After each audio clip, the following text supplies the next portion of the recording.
فرعون کا لفظ سنتے ہی لوگوں کے ذہن میں یہی آتا ہے کہ یہ وہ بادشاہ تھا جو اپنی دولت اور شان و شوکت کے بعد ظلم کرتا تھا، لیکن فرعون دراصل مصر میں رہنے والے ہر بادشاہ کو کہا جاتا تھا۔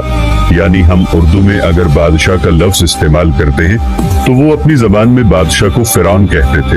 مصر کی تاریخ میں جتنے بھی بادشاہ گزرے وہ سب بیش بہا ہیرے جواہرات اور قیمتی پتھروں کے مالک تھے۔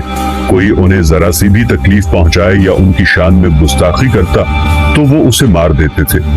ایسے ہی ایک فرعون کی کہانی تاریخ میں بہت مشہور ہے، جس نے اپنی بیٹی کے بال بنانے والی عورت کو 4 بچوں کے ساتھ گرم تیل میں ڈال دیا تھا۔ دوستو، آج سے کئی ہزار سال پہلے مصر کا ایک بادشاہ تھا جو خدائی کا دعویٰ کیا کرتا تھا۔ فرعون نہایت ہی بدکار اور ظالم شخص تھا۔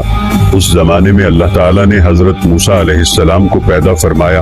حضرت موسیٰ علیہ السلام نے بنی اسرائیل قوم کو اسلام کی طرف دعوت دی اور انہیں جھوٹے خدا سے باز آنے کو کہا۔ فرعون کے محل میں ایک عورت تھی جس نے حضرت موسیٰ علیہ السلام کے دین کو قبول کر لیا تھا۔ وہ اللہ تعالیٰ پر ایمان لے آئی۔ اس خاتون کا نام مشاطہ تھا جو کہ فرعون کی باندھی تھی۔ فرعون نے اسے اپنی بیٹی کی خدمت کرنے کے لیے اور اہم کاج کے لیے مامور کر رکھا تھا۔ یہ کنیز فرعون کی بیٹی زلیخا کے بال بناتی تھی، ان کو سنوارتی تھی، ان کی دیکھ بھال کرتی تھی۔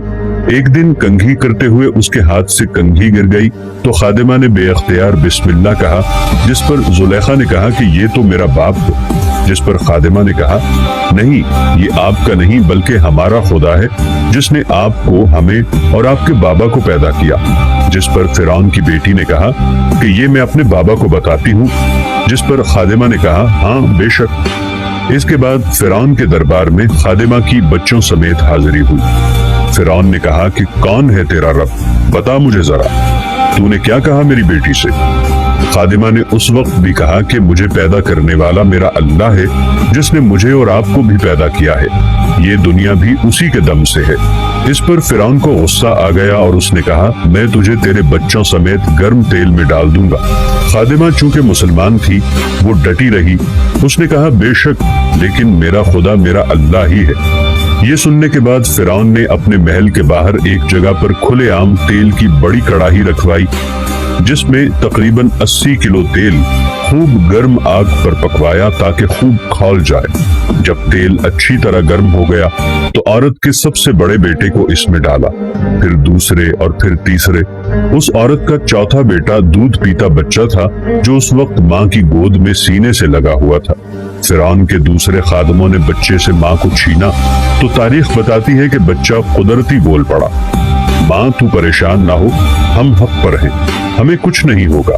ماں اور درباری خوب حیران ہوئے، لیکن ماں کو قدرتی طور پر یہ اطمینان ہو گیا کہ اللہ کبھی مجھے اکیلا نہیں چھوڑے گا۔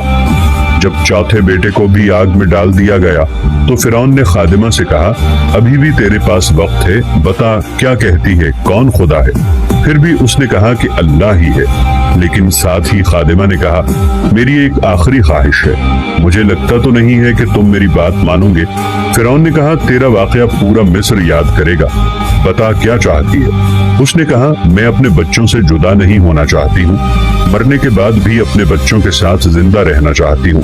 تو مجھے مارنے کے بعد وہاں سامنے ہی میرے بچوں کے ساتھ مجھے دفنا دینا اور میری قبر تیار کر دینا تاکہ میرے بچے مجھ سے بچھڑ نہ جائیں۔ فرعون نے بالکل ایسا ہی کیا، پہلے اس کو تیل میں ڈالا، پھر جب وہ ماں بیٹے خوب جل گئے ان کی راکھ کو ایک قبر میں دفن کر دیا۔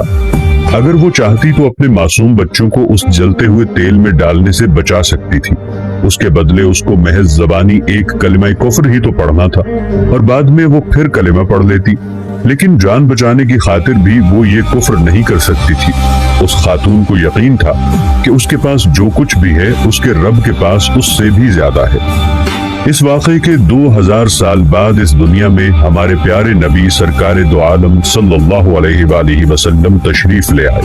جب حضور صلی اللہ علیہ وآلہ وسلم معراج پر گئے اور براق میدان مصر کے قریب پہنچا کہ یکا یک جنت کی خوشبو آپ صلی اللہ علیہ وآلہ وسلم کے دماغ میں آئی۔ فرمایا کہ جبرائیل، یہ خوشبو کیسی ہے؟ کیا یہ جنت کی خوشبو ہے؟ حضرت جبرائیل علیہ السلام نے کہا، یا رسول اللہ صلی اللہ علیہ وآلہ وسلم، جنت تو یہاں سے بہت فاصلے پر ہے، لیکن یہ فرعون کی دختر کی کنگھی کرنے والی عورت کی قبر کی خوشبو ہے۔ انہیں جس دن دفن کیا گیا تھا اس دن سے لے کر قیامت والے دن تک یہاں سے خوشبو آتی رہے گی۔ بے شک ہم خوش قسمت ہیں کہ ہمیں بہت آسانی سے یہ دین اور اسلام مل گیا۔ اس دین کو پانے کے لیے لوگوں نے اپنی جان اور اپنے بچوں کی جانوں کے نذرانے تک پیش کر دیے، اور جو لوگ اللہ کے پیاروں پر ظلم کرتے ہیں اللہ ان کا بدلہ خوب لیتا ہے۔ وہ فرعون جس نے اس خاتون اور اس کے بچوں کو جلتے ہوئے تیل میں جلایا تھا، وہ مرنے کے بعد بھی سزا بھگت رہا ہے۔ اللہ تبارک و تعالی نے اس کی لاش کو آج بھی عذاب میں مبتلا کر رکھا ہے۔ اس کی لاش آج بھی دنیا میں موجود ہے، جس کے عذاب کو دیکھ کر لوگ توبہ کریں اور عبرتناک عذاب سے ڈریں۔ بے شک اللہ تبارک و تعالی اپنے پیاروں پہ کیے ہوئے ظلم کا بدلہ خود بخوبی لیتا ہے۔